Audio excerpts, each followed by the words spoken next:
నమస్తే, welcome to Leo. మంచు family మధ్య జరుగుతున్న సంఘర్షణ ఏంటి?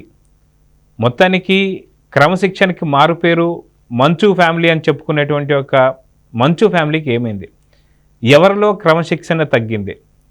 అయితే అది మంచు విష్ణులోనా, లేదా పెద్దరాయుడు అయినటువంటి ఒక మంచు మోహన్ బాబు గారిలోనా, లేదా మనోజ్లోనా? అయితే మొత్తానికి 5:30కి ప్రెస్ మీట్ పెట్టబోతున్నానని చెప్పేసి అయితే మాట్లాడారు. అది కాక పోలీస్ డిపార్ట్మెంట్ అధికారులతో కలిసి వచ్చిన తర్వాత తను మాట్లాడిన మాటలు కూడా మనం విన్నాం. కాబట్టి అయితే దీని గురించి అసలు ఏం జరగబోతుంది అనే దానిపై మనతో పాటు సీనియర్ జర్నలిస్ట్ కనకదుర్గ వడ్లమణి గారు ఉన్నారు. వారిని అడిగి తెలుసుకుందాం. మేడం నమస్తే. నమస్తే అండి. మేడం, మంచు ఫ్యామిలీ అంటేనే క్రమశిక్షణకి మారుపేరు.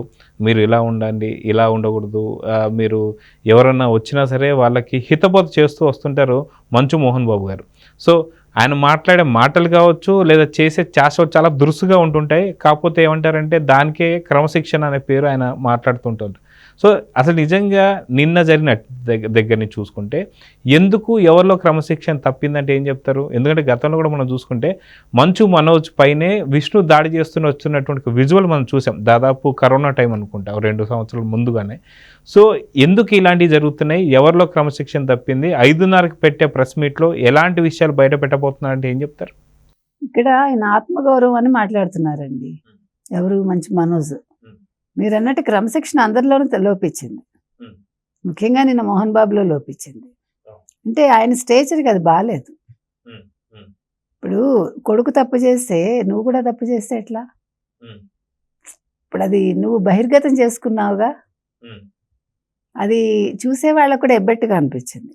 అంటే నిన్ను నువ్వు కంట్రోల్ చేసుకోవాలి. నీకు ఎంత కోపం ఉన్నా ఒక మెచ్యూరిటీ అనేది రాలేదు మోహన్ బాబులో నిన్న మనం చూసిన వీడియోలో. అంతే కదండి. ఇప్పుడు ఒక ఎవరిది మైకు, ఒక ఛానల్ది మైకు విరగొట్టాడు, ఇంకో ఛానల్ రిపోర్టర్ మీద కెమెరామెన్ మీద దాడి చేశాడు. అది కాక అయ్యప్ప మాల్లో ఉన్నటువంటి వ్యక్తి మీద దాడి చేశాడు. అతనికి ప్లాస్టిక్ సర్జరీ చేయాలన్నారు. మరి ఏమైందో ఫర్దర్గా మనకు తెలియదు. హాస్పిటల్ అయితే ఉన్నాడు, సీరియస్గా ఉన్నాడు. ఇవాళ దాని మీద జర్నలిస్ట్ సంఘాలన్నీ నిరసన తెలిపాయి. అయితే మనం ఏమంటున్నాం అంటే కుటుంబ వ్యవహారాన్ని ఎందుకు నువ్వు రచ్చకెచ్చుకున్నావు? నీ కొడుకే కదా మనోజ్ అనేవాడు, కూడా నీ కొడుకే. సరే, అతను చెడ్డ దారిలో వెళ్ళాడు అనుకుందాం ఆయన మాటల్లో. నువ్వు తాగుడికి అలవాటు పడ్డావు, నువ్వు అమ్మాయిని ఎవరినో చేసుకున్నావు, నువ్వు మారిపోయావు అంటే ఏదో దొంగతనం కూడా చేసావు, సంథింగ్ ఏదో కూడా చెప్తున్నాడు. మరి దొంగతనం చేశాడని నువ్వు డబ్బులు ఇవ్వకపోతే దొంగతనం చేస్తాడు. అది కాక డైరెక్ట్ మంచు మనోజ్ కూడా అంటున్నారు, నిజంగా అది చేసిన వ్యక్తి వేరే అతను ఉన్నాడు, తన పేరు కూడా విజయ్ సంథింగ్ ఏదో చెప్తూ తను చేశాడు, కానీ తనని దగ్గర పెట్టుకొని నేను చేశానని ప్రూఫ్స్ ఏ ఉన్నాయి, కావస్తే సీసీ. అంటే ఇంత పెద్ద స్థాయిలో ఉన్నటువంటి వ్యక్తులు నిజంగా దొంగతనానికి పాల్పడతారంటారా? దీని గురించి ఏమంటారు? నేను అంటున్నది అదే. ఒకవేళ నిజంగా దొంగతనం చేశాడు అనుకుందామండి, వాళ్ళ ఇంట్లోనే చేశాడు. దానికి తండ్రి ఏం చేయాలంటే, తండ్రి నువ్వు సరిగా నువ్వు డబ్బులు ఇవ్వకపోతే అబ్బాయి దొంగతనం చేశాడేమో, అలా కూడా అనుకుందాం. నేను అనేది నీ పెంపకం లోపం ఒకటి, 2 నువ్వు ఆస్తి ఓకే, నీ స్వార్జితం ఎవడు కాదని అంటల్లా, కానీ స్వార్జితమైనా కూడా నువ్వు నీ ఒక కొడుకును ఒకలాగా ఒక కొడుకును ఒకలాగా చూడడం తప్పు కదా. ఇద్దరు నీకు సమానమే, 2 భార్యలకు పుట్టిన వాళ్ళు. ఎప్పుడు కూడా అసలు మామూలుగా అయితే చిన్న భార్య కొడుకు ఎక్కువ ప్రేమ ఉంటుందంట, కానీ ఇక్కడ రివర్స్లో ఉంది. ఫస్ట్ భార్య కొడుకు మీద ఇంక ఎక్కువ ప్రేమ ఉంది. ఈ ప్రేమ ఏ రకంగా ఉంది అది కూడా ఒక సందేహం. అంటే విష్ణు కంట్రోల్లో పెట్టాడు ఆ తండ్రిని, విష్ణు ఆస్తి చేజిక్కించుకోవడం కోసం ఇట్లా చేస్తున్నాడా? ఇంకొకటి ఏంటంటే అసలు ఈ గొడవలు ఎందుకు వచ్చాయి అన్న దాని మీద, ఇప్పుడు కన్నప్ప సినిమా ఏదైతే తీస్తున్నాడో దానికి ఇష్టానికి అంటే నీళ్ళల్లా డబ్బులు ఖర్చు పెడుతున్నాడు ఎవరు? విష్ణు, తండ్రి ఆస్తి. సో అక్కడ గొడవలు మొదలయ్యాయని కూడా ఒక టాక్ వచ్చింది. మరి అది తప్పు కదా, నీకు ఆస్తి ఉంది కదా, నీ భార్య ఆస్తి ఉంది కదా, నీకు విష్ణుకు సొంతంగా ఉండుంటుంది కదా, సంపాదించుకుని ఉంటాడుగా. ఇన్ని సంవత్సరాలు నువ్వు సినిమాల్లో చేసి నీకు ఆస్తి ఉండదా? మరి తండ్రి ఆస్తిని కరిగిచ్చేస్తే రెండో కొడుకు ఊరుకుంటాడా? ఊరుకోడు కదా, ఏ కొడుకు ఊరుకోడు. ఇప్పుడు నీకు ఎంత హక్కు ఉందో అతనికి అంతే హక్కు ఉంటుంది.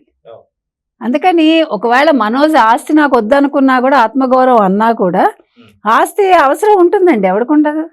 ఇప్పుడు ఇక్కడ ఇంకొకటి అండి, పార్టీలు వేరు. ఒకప్పుడు మీకు గుర్తుంటే ఫీజు రియంబర్స్మెంట్ చేయలేదని టీడీపీ మీద ఎంత ఫైర్ అయ్యాడు మోహన్ బాబు, బయటకు వచ్చి ఎంత గొడవ చేశాడు. చేశాక వైసీపీ వచ్చాక వైసీపీని అడగగలిగాడా? ఆయనకు ₹1 ఇచ్చాడా జగన్మోహన్ రెడ్డి? నోరెత్తాడా మోహన్ బాబు? మరి అంత అగ్రెసివ్ మనిషి కదా, మరి ఎందుకు నోరెత్తలేదు? అంటే కొడుకు భార్య మళ్ళీ అక్కడి నుంచి వచ్చిందనా, జగన్మోహన్ రెడ్డి వైపు చుట్టరిక ఉందనా, అంటే లేకపోతే జగన్మోహన్ రెడ్డి అంటే భయమా? మనకి ఏది అనేది అర్థం కాల. తర్వాత ఇప్పుడు ఎటు వెళ్లకుండా ఉన్నాడు కదా, ఎటు కాకుండా అయిపోయాడు. అది కాక 2024 ఎన్నికల టైంలో కూడా లోకేష్కి ఓటేయద్దు, టీడీపీకి ఓటేయద్దు అని చెప్పి మాట్లాడిన మాటలు మనం విన్నాం. అయితే ఇక్కడ ఇంకొక న్యూస్ ఏంటి అంటే, ఇక్కడ వైసీపీకి ఎంత సపోర్ట్ చేస్తున్నాడు మోహన్ బాబు కావచ్చు, మంచు విష్ణు కావచ్చు, అందరికీ తెలిసిందే. అదే ఇలాంటి తరుణంలో మంచు మనోజ్ వెళ్ళిపోయి భూమా ఫ్యామిలీ ఏదైతే టీడీపీ ఫ్యామిలీలో చేసుకోవడం వల్ల కూడా వైసీపీ టీడీపీ తగాదాల కింద చూడొచ్చు అంటారా దీన్ని? ఖచ్చితంగా అదే నేను అంటున్నా. ఒక పక్క కుటుంబ వ్యవహారాల్లో వచ్చిన తగాదాలు అయితే, మరో పక్క భూమా మౌనికం చేసుకోవటం వల్ల వచ్చిన రాజకీయ తగాదాలు ఇవన్నీ. అంటే మౌనికం చేసుకోవడం మోహన్ బాబుకి ఇష్టం లేదండి. మోహన్ బాబు గతంలో కూడా చెప్పాడు, కమ్మ వాళ్ళనే చేసుకోవాలి అన్నట్టుగా ఒక టాక్ మనం విన్నాం, ఒక వీడియో కూడా చూసినట్టున్నాం. అంటే అతని కులం మీద అతనికి అభిమానం, తప్పొప్ప మనకు తెలియదు, మనకు అనవసరం అది. కాకపోతే ఇక్కడ ఈ అమ్మాయి ఆల్రెడీ పెళ్ళై డైవోర్స్ ఇచ్చింది మౌనిక కదా, 2 పిల్లలు ఉన్నట్టున్నారు ఆవిడకి. సో అందుకని ఆ విషయం అతనికి నచ్చలేదు, కానీ మనోజ్కి నచ్చింది.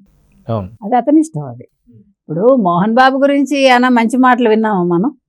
అలా అనుకుంటే ఎన్నో విన్నాం మనం. ఒక సినిమా పర్సన్గా రకరకాలు వస్తాయి, మంచి చెడులు అనేది మనకు తెలియదు. అదేవిధంగా మనోజ్ విషయం అంతా అతనికి నచ్చింది, చేసుకున్నాడు. దాని మీద ఇప్పుడు జరిగిపోయిన దాని గురించి రాద్ధాంతాలు ఎందుకండి?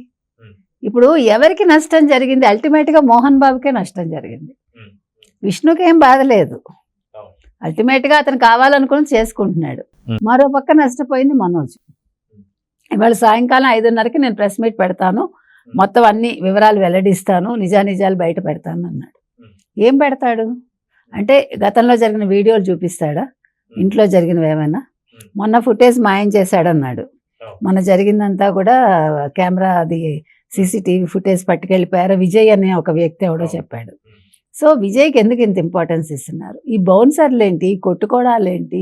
తిరుమలలో విద్యానికేతనకి సంబంధించిన ఇష్యూస్ ఏంటి? చంద్రగిరిలో చంద్రగిరి ఇప్పుడు మీరు అన్నట్టుగా మోహన్ బాబు యూనివర్సిటీ ఏదైతే ఉందో అందులో అవకతవకలు అన్నాడు ఇతను అంటాడు ఇవాళ విష్ణు, అది అసలు ఐఐటితో పోటీ పడింది, 2 తెలుగు రాష్ట్రాల్లోనూ దాన్ని మించింది లేదు.